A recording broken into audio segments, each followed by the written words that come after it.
Excuse me, what's going on here? Hi.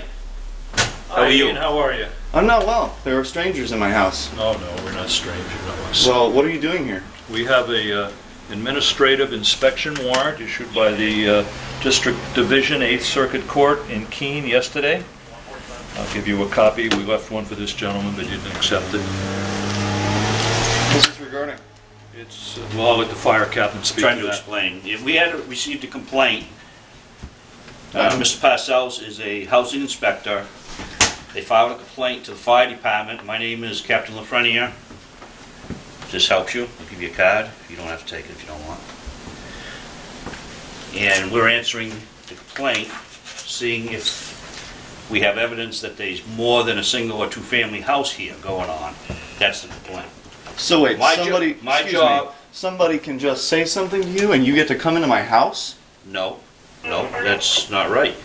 What happened was there was evidence put on YouTube, or the videos that were taken and shown to the public indicated that this may be used more than a single family home. And in that case... This is a duplex. It's a duplex, yes. Single and two family homes are residential units.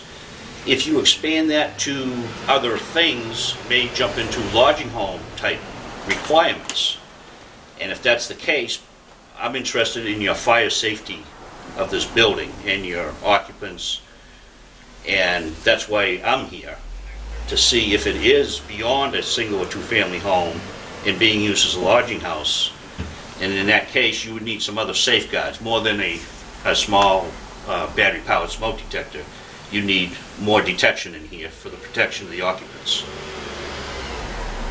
Based on that information, we went to Keene District Court to obtain an administrative warrant because you told the housing inspector he was not allowed on the property. So we went and got the administrative search warrant from the court, which gives us permission to come in. So we didn't break into your house or anything. We knocked and were let in. Well, I never let you in. I specifically said you were not allowed in. He said he wasn't cooperating, but we have that warrant. So that's why we're here. There are photographs of bunk beds upstairs. There is conversation, and I have it all. I'm sure you're aware of it. I could give you copies that I have, but there is evidence that this is something other than a one-family, two-family home here. So that's what the fire department is here to inspect for. So we'll be going up. Good evening and welcome to another episode of ShireTV. I'm James Cleveland. And I'm Darrell W. Perry. There's a petty tyrant in Keene, New Hampshire. You may have noticed him in that last video. His name is Fred Parsells. He works for the Code Enforcement Department and has the title Housing Inspector. Last summer, Fred and two of his buddies intruded on me while I was sleeping. This incident was part of a bigger issue involving Fred and my landlord, Ian Freeman. Who's Darrell? Anybody home? Darrell here? Yeah, this is Darrell.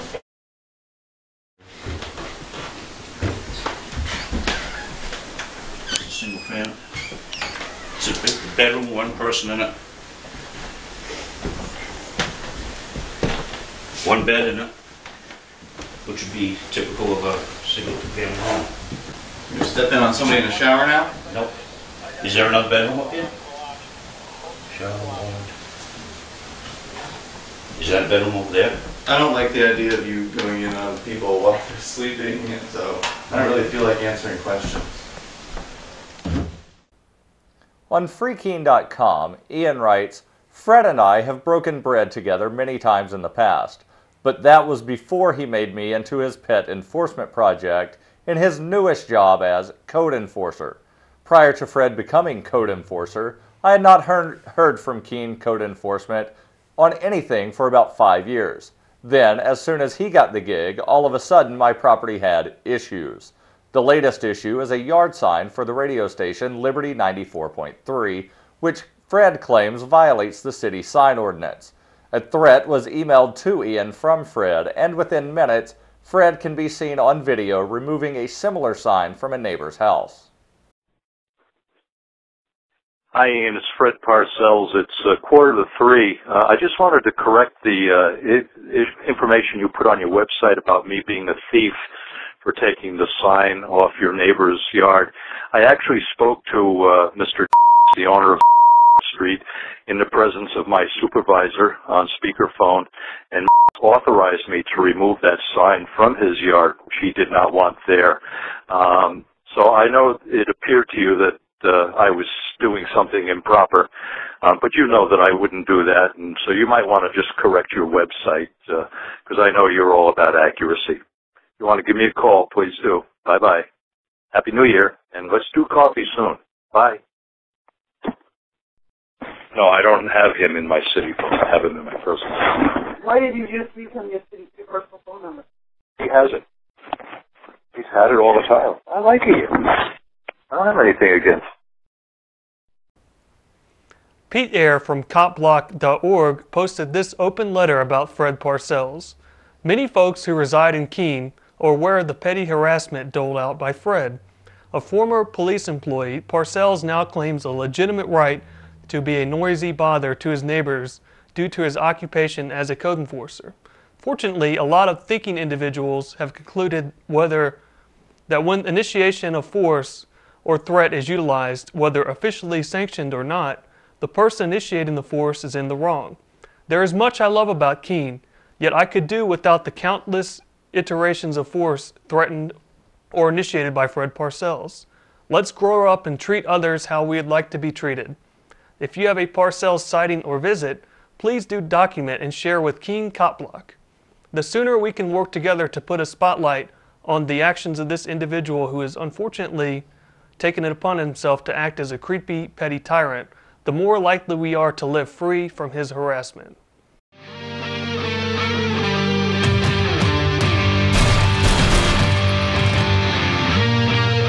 To be governed is to be watched, inspected, directed, indoctrinated, numbered, estimated, regulated, commanded, controlled, law-driven, preached at, spied upon, censored, checked, valued, enrolled by creatures who have neither the right, nor the wisdom, nor the virtue to do so.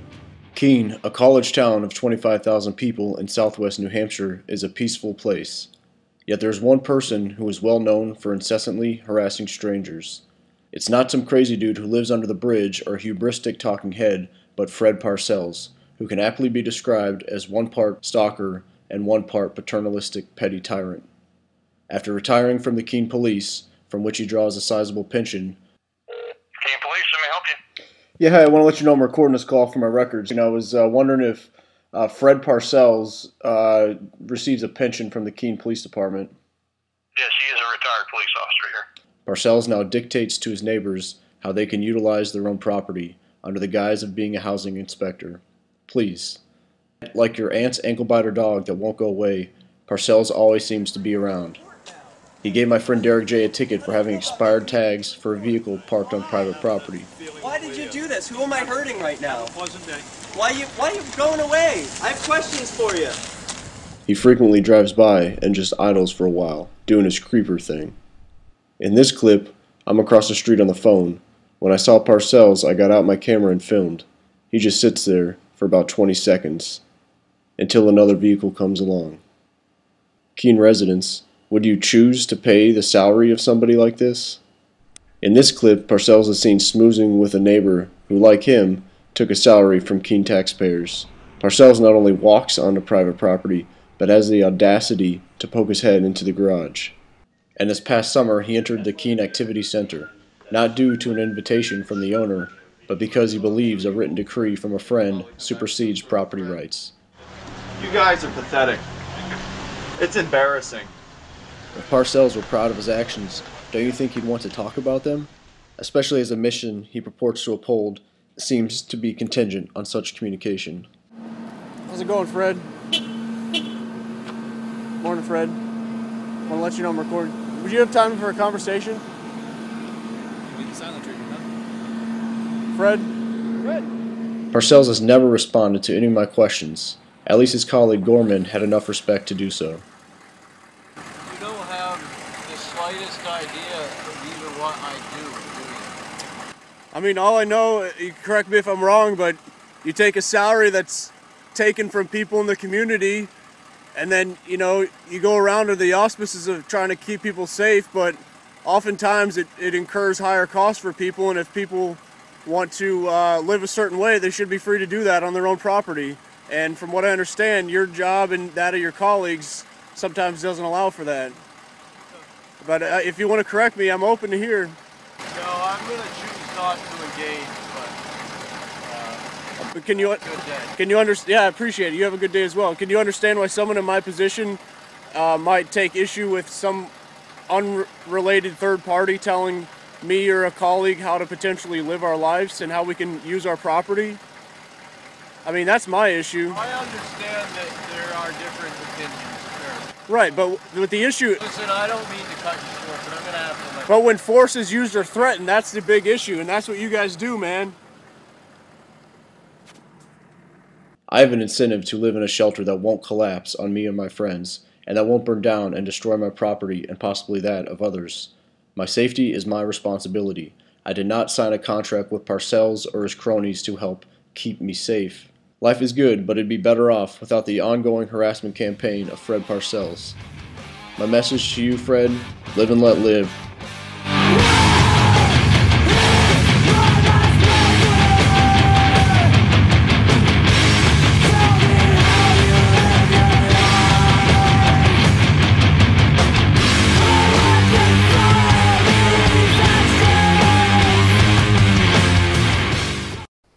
Now, we here at ShireTV, we extend an invitation to Fred.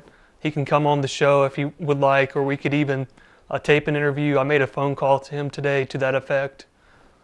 Basically, I guess the problem we have with Fred is his continued harassment of the people living in Keene. So, I know you were actually a victim of his harassment, Daryl. Yes, and I actually tried to get Fred to apologize for basically walking in on me while I was asleep, and you could see that in the video that we showed. And the city claims all sorts of immunities so that they don't have to apologize when they violate people's basic rights. And I think it's a basic right to be able to have a good night's sleep without having strangers walk in on you while you are in the midst of sleeping, possibly in the nude. Yeah, and this really boils down to like property rights. If you own your property, you know, and you put a sign in the yard, I mean, it's your property. Don't you have freedom of speech? And it's not hurting anyone else, you having a sign in your yard. So, you know, to me, it's just harassment that's unwarranted. Well, one would think that you have freedom of speech, and it's certainly supposed to be guaranteed by the First Amendment of the U.S. Constitution, and it's also recognized by the New Hampshire Constitution. However, you know, the different municipalities pass all sorts of regulations that basically tell you how you must live, because somebody that sits around and makes up regulations knows better than you do what's for your own good and your own safety. Yeah, and we're not, myself personally, I'm not opposed to like things maybe that make sense in theory. So like, I obviously, like Pete pointed out, I don't want a house that burns down.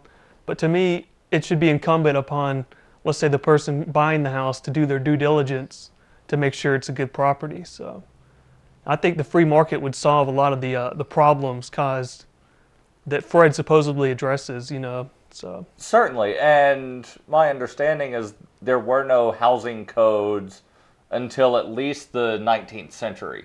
And there were not problems of houses collapsing. And there are even some countries around the world now that don't have housing codes that are being enforced with guns or threats of guns. And they don't have the problems that one claims will exist absent these threats of force by people with badges and titles. And as we've previously reported, State Representative Cynthia Chase has called Free Staters the single biggest threat to the state. A petition for redress was filed with the clerk of the New Hampshire State House today. The petition, which was signed by 120 people, states, whereas State Representative Cynthia Chase has stated she wants, quote, to pass measures that will restrict the freedoms that Free Staters think they will find here, and whereas this shows her intent to enact laws to interfere with protected rights, and whereas her intent is to harm a specific group of people, and whereas her statements are in violation of the Equal Protection Clause of the 14th Amendment to the Constitution of these United States, be it resolved that we, the undersigned, call for the immediate censure of Representative Chase from the General Court. And be it resolved that we, the undersigned, call for impeachment proceedings against Representative Chase. And be it resolved that we, the undersigned, request the General Court to take any additional actions against Representative Chase that the General Court sees fitting. And here's video from my trip today to file this petition. We are here at the State House in Concord delivering this petition for redress of grievance against Cynthia Chase. We're going to go take this to the Clerk of the House.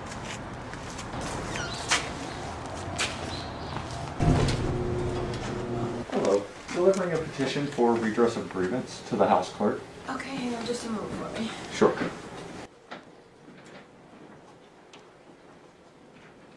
And your name is? Daryl Perry. Daryl Perry? Are you First signature. Okay. Would you actually sign that, please? Yes, I will. And are you all in Representative Chase's district? There are several that are. However, since this deals with basically a federal issue, there are some people that are not in New Hampshire that have signed, but they are all... Well, they can't call for impeachment if they're... Well, they're all signatories to the Free State Project, which she has stated she wants to remove the freedoms of people associated with. Great. Kathy, this is the old stamp. This doesn't have it. Oh, I think it might be on those. Well, this one's no good anymore. Okay. 2013. I've got a pen if you want to read the 2013. And this will get read on the floor and then filed? That's my understanding of the rule. I'm going to have to go back over that. It does go on file here if somebody wants to the whole thing does not get read. It gets read in I forget what the word is. Sort of a paraphrase. Yeah. And the names are not read. Right. I didn't think that all of the names would be. No. Okay. Great. Thank you very much. All right. Thank you.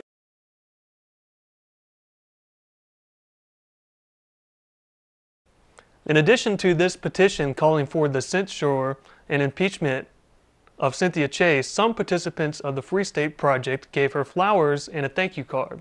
She, after all, has done a great service to the Free State Project, bringing more publicity and recognition.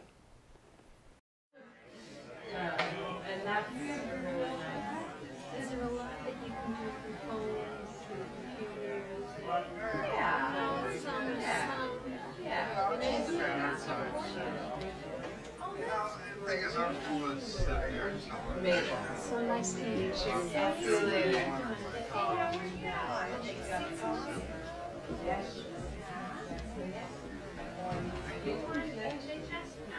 No.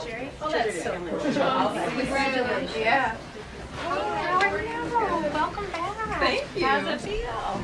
Good. Yeah. Yeah, it feels good.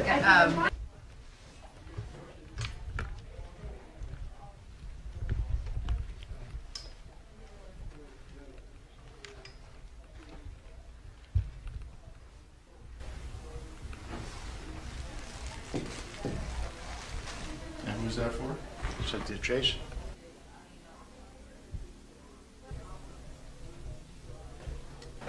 Share some of our okay? All right. So I'm going to call this to order. I am Mary Beth Walls. I'm the chair. This is Pat Long, who is your vice chair, and Deb DeSimone, who is your clerk. All right, so we are the official title holders here. Deb agreed to be clerk. The others have not mentioned to me that they were not going to be here. So I would ask, as a courtesy, if you would let me know whether or not you're going to be here. Just drop me an email. My legislative email is fine. Give me a phone call. I'm going to give you my home phone. It's published, so I'll say it in this room. And my cell phone doesn't work well at home, so if you're going to reach me most of the time, if you want to call me, please try my home line, which is 225-1968.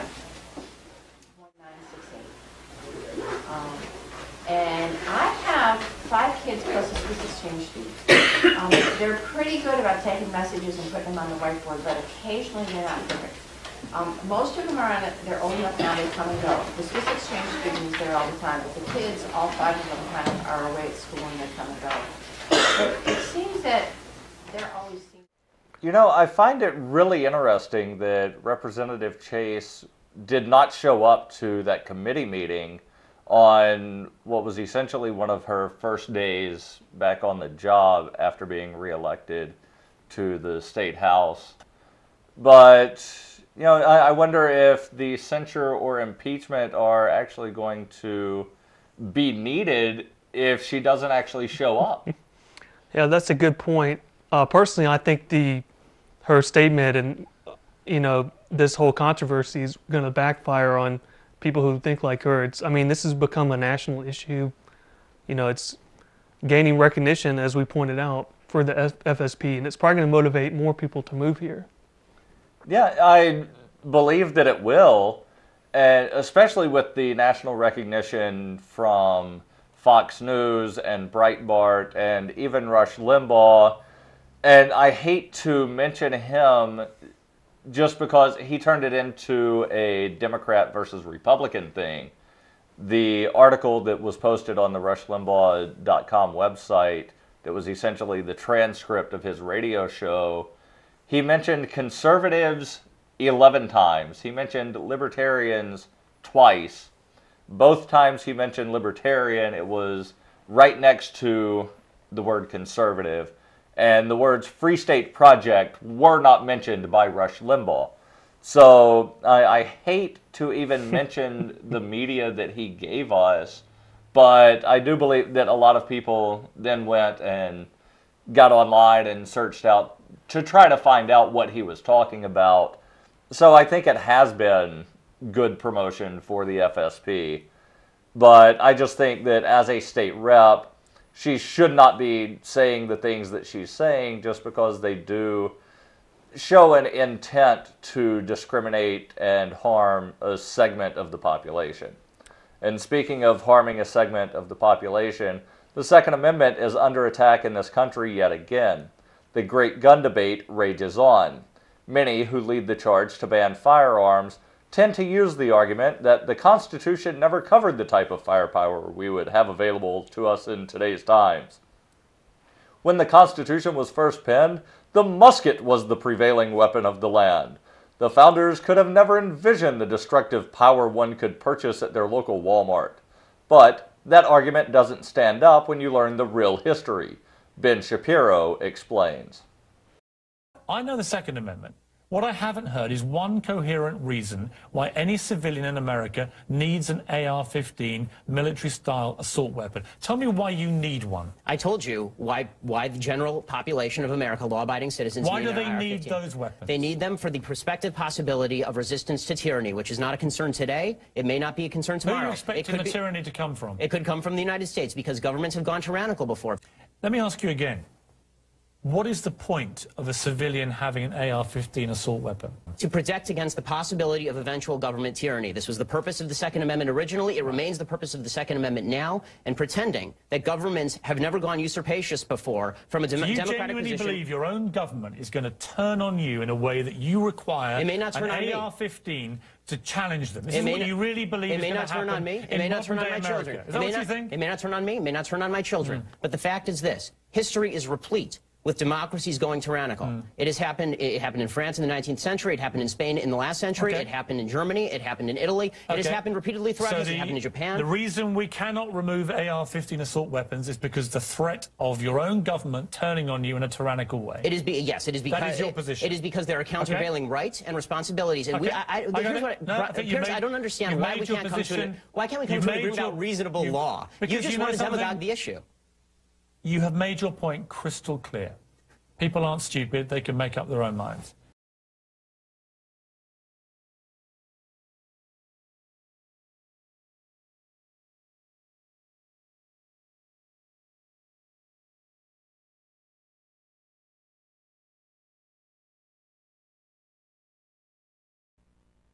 Yeah, I think that the gentleman brought up an excellent point. Throughout history, governments have turned against their own people and murdered them. It's not uncommon for that to happen, and that really is the true purpose of the Second Amendment. Well, and all we have to do is just look back within the last 15 to 20 years to see examples where the U.S. government has killed American citizens on American soil. Ruby Ridge in 1992, there was Waco in 94, and if you go back 20 years before that, Kent State, where the National Guard opened fire on some anti-war protesters and wound up killing 4 students. And yeah, at the time that the Second Amendment was passed, the civilians had the same weaponry as the military, and we should have that right today. And that wraps up the show for tonight. We hope you enjoyed it. I'm Daryl W. Perry. And I'm James Cleveland. Tune in next week for another episode of ShireTV for more news and analysis. And may you each find happiness, peace, and prosperity.